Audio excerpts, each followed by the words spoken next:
Kenapa agama diajarkan al-jannatu takhta aqdamil ummahat? Surga itu berada di bawah telapak kaki ibu. Coba itu contohnya.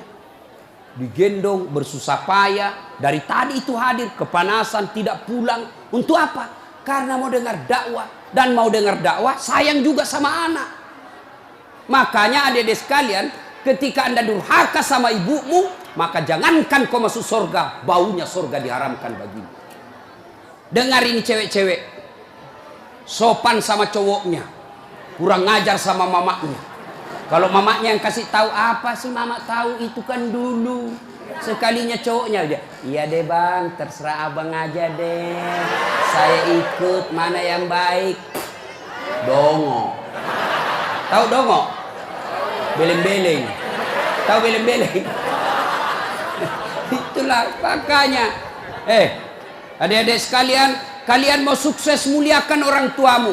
Tidak perlulah kau kursus kiri kanan. Muliakan orang tuamu, Allah yang angkat derajatmu. Itu janji Allah. Biar kau sekolah tinggi-tinggi, tapi kau tidak hargai bapakmu, kau hina orang tuamu, bisa jadi kau dapat kerja, tapi kerjaan yang kau dapat makin jauhkan kau dari agama. Bisa jadi perusahaanmu lancar, tapi perusahaanmu justru menyeret kau masuk gampang neraka. Ada orang tidak cerdas, tidak terlalu berkualitas dirinya, tapi dia muliakan orang tuanya, Allah angkat derajatnya. Maka adik-adik, muliakan orang tua, enak hidupmu. Itu tadi model anak sekolah. Kalau kita model yang sudah punya istri, bagaimana modelnya Ustadz durhakanya? Takut sama istrinya. Dapat rezeki, suaminya bilang, bu, sudah lama kasihan ini nomor antrinya bapak, mau haji tidak dapat-dapat, ini ada kasihan duit, bagaimana kalau kita kasih umroh dulu ibu, bapak kita kasih umroh dulu di kampung. Apa langsung dia bilang istrinya, apa? Bapakmu terus. Apa? Mamamu terus. Langsung dia bilang suaminya, sudah mipalek, terserah kau.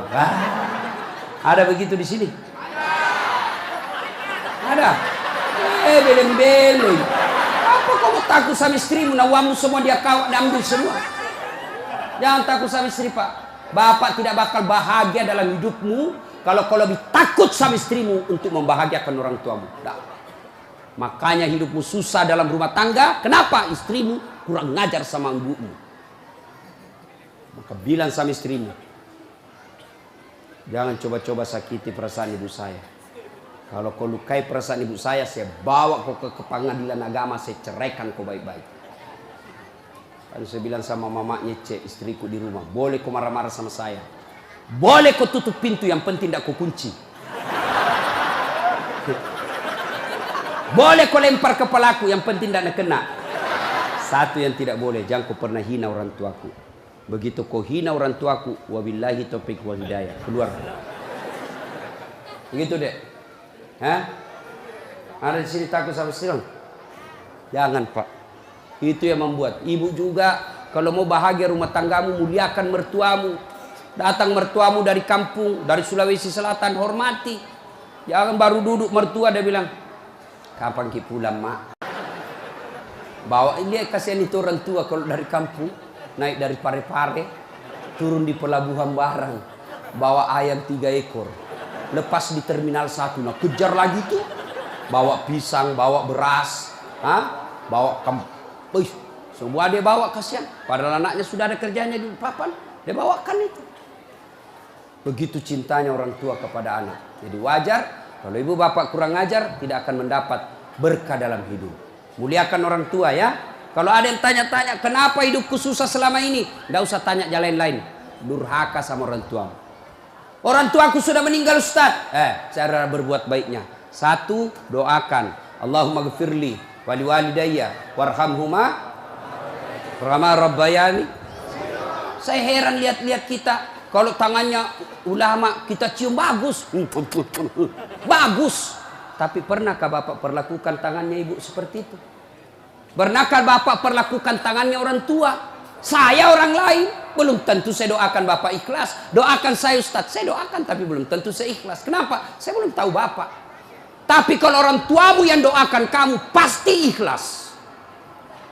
Saya tadi kesini ibu saya telepon. Mak, telo doa nggak mau kak mak? Woi, walio doa aku nak. Saya tidak doakan diriku. Kau selalu kudoakan karena kau selalu jalan. Itu ibu. Kalau suami bu, jangan sampai ibu juga berdosa kepada orang tua gara-gara suami. Jangan sampai bapak-bapak berdosa hanya karena istri. Jangan sampai kalian yang masih kecil durhaka sama orang tuamu, maka hidupmu bakal susah. Muliakan orang tua. Doakan.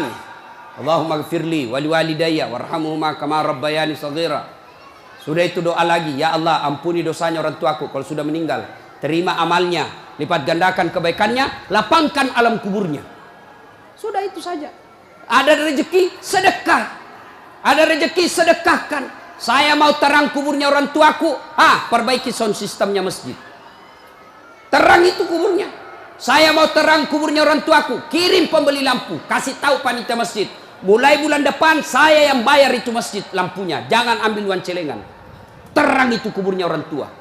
Dan demi Allah tidak ada orang bangkrut gara-gara rajin sedekah.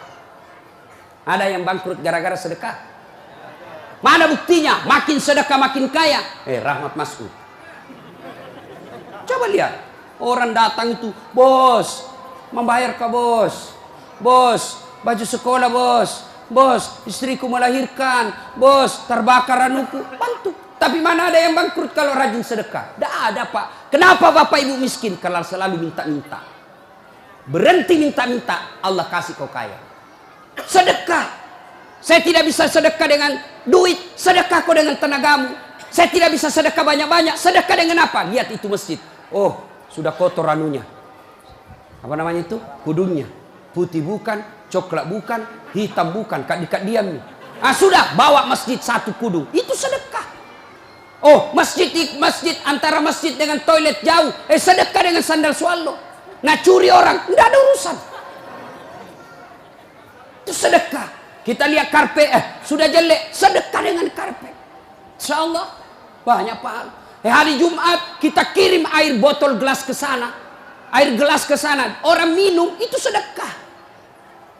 Saya cuma bisa nasi bungkus 10 saya sumbang hari Jumat, itu sedekah. Allah tidak lihat banyaknya, yang penting ikhlas banyak daripada sedikit tidak ikhlas. Sedekah. Serius. Sudah sedikit tidak ikhlas lagi. Mending banyak ikhlas. Iya toh? Panasnya di. Nggak bisa konsentrasi sejenak. Lewat-lewat ketawa itu kak bos. Nah ibu bapak. Salah satu sunnah yang dianjurkan Nabi sholat jamaah. Nabi kumpul-kumpul sama sahabat. Ya, enggak apa-apa. Enggak usah kasih, enggak apa-apa, Pak. Sedikit lagi, 5 menit lagi. Menunggu orang masjid takwa. Ya. Nabi, saudara-saudara sekalian, kalian yang tetangga dengan masjid wajib datang berjamaah. Bertanya sahabat, mana tetangga masjid ya Rasul? Kanan masjid 40 rumah. Depan masjid 40 rumah. Belakang masjid 40 rumah. Belakang masjid 40 rumah. Itu tetangga masjid. Bubar. Tiba-tiba datang tunanetra. Tahu tunanetra? Tidak melihat. Ya Rasulullah bagaimana saya? Oh kau ndain karena kau tidak melihat. Pulang ini. Boleh kau sholat di rumahmu karena kau tidak melihat. Pulang. Belum jauh dipanggil kembali Nabi. Ya fulan, tan. Sini kau dulu. Kenapa? Kau dengar azan di masjid. Saya dengar ya Rasul. Kalau begitu kau wajib datang berjamaah di masjid. Zaman Nabi, tunanetra wajib berjamaah karena dia dengar azan di masjid. Kalau ini hadis diterapkan Pak, penuh ini masjid jamaah. Kenapa? Kalau azan di menara sampai di ujung-ujung rumah dia dengar. Dan alhamdulillah masjid selalu ramai jamaahnya Pak. Terutama kalau subuh penuh sampai di luar. Tidak ada di dalam. Yang di dalam orang tua sudah pensiun. Kentara itu kalau subuh orang tua Pak, bau minyak gosok baru kita masuk pintu. Minyak angin, minyak gosok, cap tawon, tidak ada Bulgari. Orang tua semua di dalam masjid. Kenapa orang malas ke masjid? Satu, karena dia tidak lihat pahalanya. Coba kalau Pak Rahmat Masud umumkan, siapa yang datang sholat berjamaah subuh dapat beras 50 kilo, pembeli pulsa 200.000. Jam 5 sholat subuh, jam 10 malam sudah pesan masjid sampai di luar.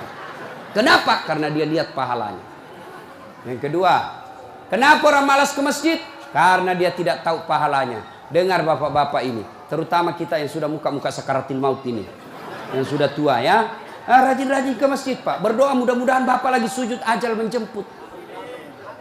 Apa keutamaan berjamaah di masjid? Satu, kalau hujan basah baju atau kena debu melengket di badan, ke masjid, bajunya yang basah itu melindungi dia nanti di pada masa. Tahu mantel Pak, hujan, kalau hujan pakai payung. Apa tujuan itu payung? Supaya bapak tidak kena air, supaya ibu tidak kena air kalau pakai baju mantel. Begitulah fungsinya baju yang basah. Ketika bapak ke masjid dan gerimis, basah baju itu bapak yang melindungi bapak agar tidak disentuh api neraka. Sudah. Coba jangan juga salah paham. Teman-teman sudah dengar begini, hujan keras dia buka payungnya, pergi di jalan. Belen-belen namanya itu. Ya. Apalagi keutamaan berjamaah di masjid? Kata Nabi, kalau kau wudhu dulu, lalu kau datang ke masjid, langkah-langkah kakimu adalah jihad fisabilillah. Melangkah kaki kanan, 1 pahala dicatat. Melangkah kaki kiri, gugur dosa kecil. Jadi kalau 300 rumah masjid, dari rumah tak dari masjid, 300 meter kali 2, 600 meter. Berapa langkah kaki itu bapak dapat? Apalagi kalau bapak jalan begini, berapa langkah kaki itu? Iya toh. Apalagi kalau bapak keliling-keliling dulu ke kampung baru, sampai di sini selesai orang sholat dong. Apalagi keutamaan berjamaah di masjid? Seluruh materi yang kita lewati, pagar, tembok, dinding, aspal, tumbuhan, semua jadi saksi. Dia akan berkata, ya Allah, jangan kau masukkan dia neraka, masukkan dia surga. Saya saksinya. Tanggal 26 November dia datang berjamaah masjid. Saya yang lihat. Itulah sebabnya kalau kita sholat jamaah, kalau kita datang ke masjid, setiap kita sholat sunnah di masjid, 2 rakaat pindah lagi, 2 rakaat pindah lagi. Supaya apa? Tambah banyak saksinya di akhirat kelak. Itulah sebabnya Nabi menganjurkan, kalau kau ke masjid, lain jalan waktu pergi, lain pula jalan waktu pulang. Ini amalkan Pak, amalkan, itu sunnah. Bapak datang masjid dari pintu sana, pulang dari pintu sana. Itu makin banyak saksi di akhirat. Yang keempat, lipat 27 kali. Artinya, sekali bapak sholat di masjid, 27 kali sholat di rumah baru sama pahalanya. Apalagi, kalau di masjid ada disebut doa bersama. Mungkin di rumah bapak susah sholat. Mungkin di rumah banyak godaan. Mungkin di rumah ibu bingung. Ini saya sudah tahiyat atau belum? Ini sudah 2 atau 3? Ini apa? Kalau di masjid aman. Tidak ada kecemasan seperti itu. Nah, itu datang ke masjid. Yang berikutnya, yang membuat orang malas ke masjid. Tadi, yang ketiga, manajemen masjid tidak bagus. Mana manajemen masjid yang tidak bagus? Selalu disimpan saldo kas. Jangan simpan saldo Pak. Dengar ini panitia masjid. Bapak kalau simpan saldo kas di masjid, bapak yang tanggung dosanya, tidak jalan amalnya orang. Saldo kas 80 juta. Jangan simpan. Cari orang yang susah, yang rajin berjamaah. Ada utangnya di bank, bayarkan supaya dia lepas dari kredit. Boleh itu. Baru dia suruh cicil ke masjid. Kalau dia di bank berbunga, makin susah hidupnya. Boleh. Saldo kas 80 juta, kita mau kencing tidak ada air. Kerannya rusak-rusak, simpan, jangan. Berhenti jadi panitia kalau bapak tidak bisa urus masjid. Yang sudah tua mundurlah, kasih anak muda. Ini masjid bukan perusahaan punya. Begitukah di sini? Hah? Jangan marah Pak, siapa suruh kau panggil Kak? Mau kok. Demi Allah Pak, bapak tanggung kalau amalnya orang tidak jalan. Bapak coba kalau itu uang cuma 100.000, tapi diberikan keran, maka selama keran itu berputar, selama itu orang yang punya uang dapat pahala. Tapi kalau dia cuma di bank disimpan, tidak jalan amalnya. Belikan dispenser, belikan kopi. Tidak apa-apa, boleh. Jangan ditulis di masjid, dilarang tidur. Siapa yang larang tidur di masjid? Tidak ada dalilnya. Ayo, Bapak pernah ke tanah suci di Madinah? Pernah ke Mekah? Ada tidak ditulis dilarang tidur? Tidak, Pak. Barangkali ada orang tidak bisa tidur di rumahnya, dia datang ke masjid supaya bisa tidur. Itu memang boleh. Yang tidak boleh, ngiler. Maka kalau kau mau tidur di masjid, bawa kau bantal. Kalau tidak bisa, kau gelisah kau di rumahmu. Bertengkar kau sama istrimu. Istrimu ngomel terus. Maka dia bilang, jangan kau pulang. Merdeka. Bodoh itu istri sekarang kalau Nabi bilang sama istrinya, jangan kau pulang. Oh, gembirai. Langsung Nabi bilang pacarnya, sini kau sayang. Di rumahku kau tidur. Kulayani kau dengan baik. Sudah. Jangan ditulis, jangan bawa anak-anak berisik. Bersyukur kalau masih ada anak-anak berisik di masjid. Kalau tidak ada anak-anak berisik di masjid, maka tidak ada lagi nanti yang mau datang di masjid. Kalian juga orang tua, kalau anakmu mau ke masjid, belikan songkok dan baju baru. Anaknya mau pergi, Pak, mau pergi masjid, belikan nggak songkok? Apa dia bilang? Itu nak, songkok na nenek nu kau pakai. Anaknya nomor 7, songkok anak nenek nomor 10. Tak buas si songkok nama buas sih. Berteriak ni temannya, Pak Doja, Pak Doja, Pak Doja. Tidak mau ya anak tak pergi masjid. Hei, ini masjid ini sound systemnya tidak bagus. Kasih bagus.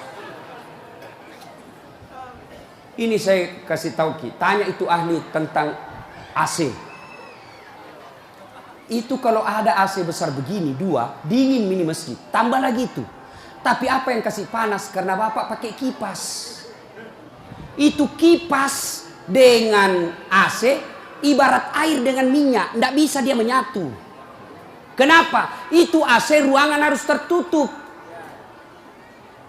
Kalau kipas tidak boleh tertutup. Kalau tertutup itu kipas, maka makin panas orang di dalam. Kenapa? Karena itu kipas perlu sirkulasi udara, perlu angin keluar masuk. Kalau tidak keluar masuk angin, maka angin yang ada itu saja nak putar terus, akhirnya jadi panas. Apalagi kalau ada yang bau keteknya di dalam. Pedek masesan oh. Kege mak badaram mangi, mak bau lasuna man sedinya. Itu mi pentingnya anak muda jadi pengurus masjid. Karena kalian kalau sudah tua tidak ada yang tahu.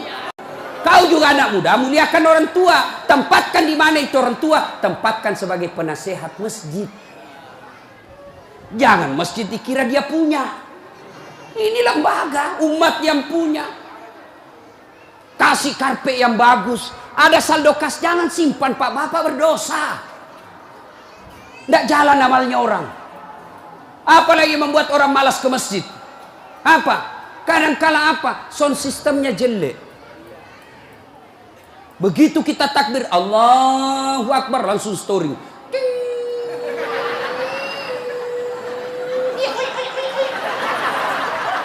Mau ki perbaiki, sudah makin takbir, terpaksa si tangan ki.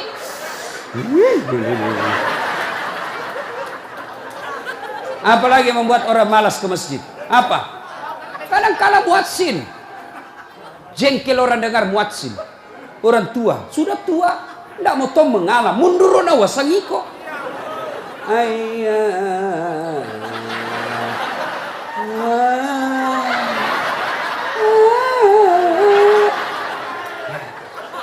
Namun dari iya siro tomato, iya siro.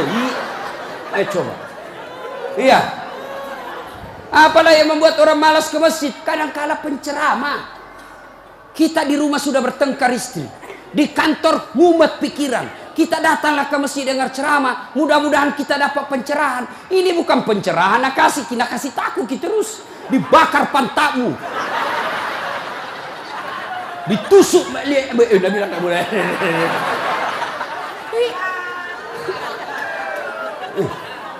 Iya. Apalagi yang kasih malas orang ke masjid. Kadang-kala apa? Imam. Ada juga imam suka sekali baca panjang. Tidak tahu juga apa nak baca. Nagaret memi.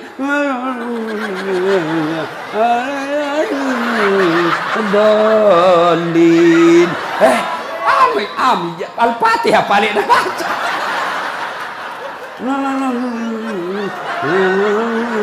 Dolin. Malam petoni ndak jelas. Makanya kata Nabi, kalau kau jadi imam, dengar ini Pak Imam. Satu, baca kau yang ringkas. Kenapa? Karena jamaah kita di belakang macam-macam. Ada yang sudah tua tidak bisa lama berdiri. Ada anak muda yang baru datang, tidak senang yang lama-lama. Pulang di masjid, enak sembahyang di masjid. Ampun Ma Ustaz. Kenapa? Dia bilang itu mesti aliran sesat. Kenapa aliran sesat? Dia bilang sembahyang subuh 3 rakaat. Bukan 3 rakaat, sujud tilawah nama itu dong. Makanya tuh imam sebelum kau takbir jelaskan dulu jamaahmu. Adik-adik, ini kita sujud tilawah. Sunnah malam Jumat membaca surah As-Sajdah. Pada rakaat kesekian kita harus sujud. Ini bukan 3 rakaat, tapi karena Allah perintah ayat itu dibaca sujud. Jelaskan. Yang sulit, aliran apa ini? Kenapa 3 rakaat? Enggak, kau yang dongo.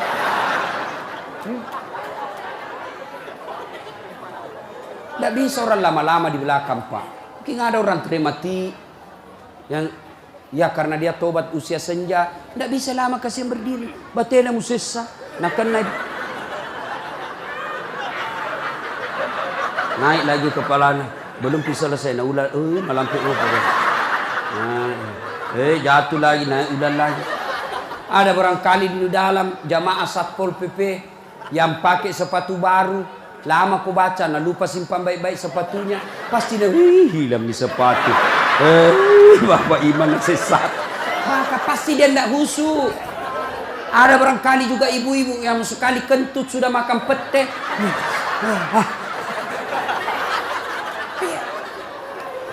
Ya.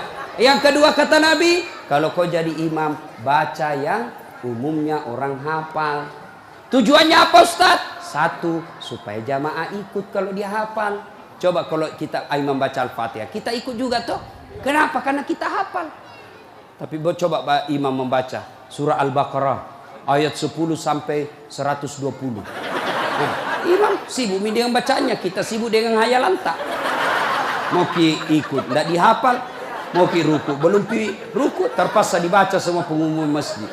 Keadaan keuangan masjid, saldo kas pengeluaran, sumbangan dari haji, dibaca semua. Belum selesai ini sudah dibaca satu palampang ini, satu ini dibaca lagi Persatuan Guru Republik Indonesia. Belum selesai imam dibaca lagi bajunya tim sukses Rahmat Masud, calon wali kota Balikpapan. Semua Pak dibaca. Siapa salah? Imam. Ada ini cerita gini, wallahu alam benar atau tidak. Ada penghafal Quran, dites bacaannya. Nah, kau imam, kau mau dengar bacaan imam lah dia. Dia baca betul yang susah. Hanya dia yang tahu. Tiba-tiba jatuh cicak kepalanya. Tas silang itu, stres. Orang stres hilang bacaannya. Apa sambungannya ini ayat? Mau ruku, tidak tahu apa sambungannya? Tidak ada tuh bisa bantu. Terpaksa Nabi bilang imam, tolong bantu di belakang. Nabi bilang di belakang, saya juga tidak tahu. Tiba-tiba berteriak anak muda. Dia bilang, kalau begitu ya sudah, ya Allahu Akbar. Siapa salah? Siapa salah? Siapa salah? Ini waktuku kuliah ini, kisah nyata. Waktu saya KKN. Belum Pak jadi ustaz waktu itu. Ada temanku, baru kenal ceritanya ini. Pikir sholat di posko. Dia pakai gamis. Baju baju ustaz. Aku bilang, alumni pesantren ini. Ya imam, dialah imam. Al-Fatihah lancar. Begitu dia baca Al-Kafirun, aku bilang macam apa? Macam apa ini? Wala antum abiduna ma a'bud, wala ana abidum ma abattum, wala antum abiduna ma a'bud, wala ana abidum ma, wala antum abid, wala ana. Jengkel temanku yang anak fakultas sastra. Langsung teriak, Nabi bilang, "Woi, kenapa itu tak putar-putar tidak mau sampai?" Nabi bilang, ini imam, ilmi juga kupikir. Kacau sholat. Siapa salah? Siapa salah? imam. Ini waktu ku SD di kampung, sembahyang asar. Bih, sujud Pak Imam lama sekali. Apa ini imam lama sekali sujud? Tiba-tiba ada temanku nangkak kepalanya, sembahyang asar tuh. Dan setelah, bih, tidak ada imam. Ternyata imam keluar dari pintu samping. Kacau mi sholat, bubar, tidak ada imam. Selesai sholat ditanya, Pak Imam, kenapa kau tinggalkan saf? Dia bilang, kentut kanan. Pak Imam, lain kali kalau Bapak Imam kentut, kasih bangun ki dulu supaya dilihat kau pergi. Dia bilang, ku sengaja nak, karena malu kak kau lihat. Kacau sholat, siapa salah? Siapa salah? Imam. Makanya agama mengajarkan dalam fikih sholat jamaah, hati-hati milih imam. Makmum siapa saja boleh jadi makmum. Mulai orang gila sampai orang sadar boleh jadi makmum. Mulai orang dewasa sampai belum balik boleh jadi makmum. Mulai orang cerdas sampai orang blow on boleh jadi makmum. Imam tidak boleh, hati-hati. Kenapa? Salah imam, kacau sapu. Maka hati-hati. Kalau salah imam, bubar jamaahmu. 2020 yang akan datang, Balikpapan akan milih imam. Wali kota. Kalau kau salah milih wali kota, sengsara hidupmu. Mengerti maksudku? Mengerti itu? Siapa yang panggil kak? Hah? Ada juga calon wali kota, datangkan artis. Tahu pernah mamal ustad. Kalau artis nak datangkan kibu, terancam kibu. Datang itu artis, kelihatan dadanya, kelihatan pahanya. Nah goyang di depannya suami tak. Enggak juga nak kasih lihat kipahanya pak, nak kasih lihat saja. Dia tu apa keteni-teni kipak. Enggak nak kasih pegang, dikasih lihat saja. Cancing-cing. Ada itu Pak Haji menontonnya. Coba kalau ustaz nih, kita dah tahu ini salat jamaah. Itu enaknya kalau calon pemimpin kita yang juga calon pemimpin dekat dengan ulama. Jangan kau musuhi ulama. Yang penting jangan jadi manusia jarum apa itu? Jisamsu. Tahu jisamsu? Janji manis nyatanya palsu. Insya Allah Pak Rahmat tidak begitu. Perlu ini perlu. Nah, dia tanya, Ustadz bagaimana kalau perempuan? Boleh ibu perempuan ke masjid, tapi tidak dianjurkan. Tapi kalau mau ke masjid, jangan dilarang kata Nabi. Kenapa perempuan dulu tidak dianjurkan ke masjid? Karena dulu tidak aman. Kalau pergi sendiri diculik dan diperkosa dulu. Sekarang di Manggar aman. Siapa mau culik, apalagi kalau ibu sudah 60 tahun. Siapa mau culik bu, bikin susah.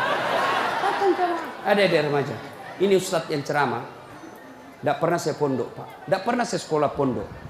SD sekolah umum, SMP sekolah umum, SMA sekolah umum, sarjana sekolah umum, S2 sekolah umum, S3 sekolah umum. Di mana saya belajar agama? Datang ke masjid. Saya kalau Ramadan dulu zaman SMP dan SMA, saya sudah bermalam di masjid. Waktu itu belum saya tahu apa itu itikaf. Tapi ternyata itulah itikaf, tinggal di masjid. Apa kerjaku? Kalau sudah jam 2 teriaklah saya di masjid. Sahur, sahur, sahur. Kalau ada lebih kue bawa sedikit ke masjid. Kita mau juga buka puasa, mau makan sahur di sini. Cuma ada dulu imam di kampungku aneh-aneh pak. Berteriak ini bilang, jangan pak, jangan pak. Orang kaget semua, siapa yang pukul Pak Doja? Oh lari semua orang ke masjid. Jangan pak. Ternyata jam 4. Kacau orang. Sudah itu ditegur, jangan bilang jangan pak. Kaget karena Pak Doja tidak tahu. Nah bilang lagi, sahur, sahur. Sudah jam 3 lewat 60 menit. Ih, cocok tahu aja gampang. Ayo, ibu bapak, saudara-saudara sekalian, kita juga jamaah ada aturannya. Sudah ya? Nah, karena sudah waktu dari tadi saya tunggu, alhamdulillah. Kalau masih mau dengar ceramah, kita pergi rame-rame ke Masjid Taqwa. Kan tidak dibayar gitu. Nah, kita sama-sama lah ke sana. Ini saja tausiah kita.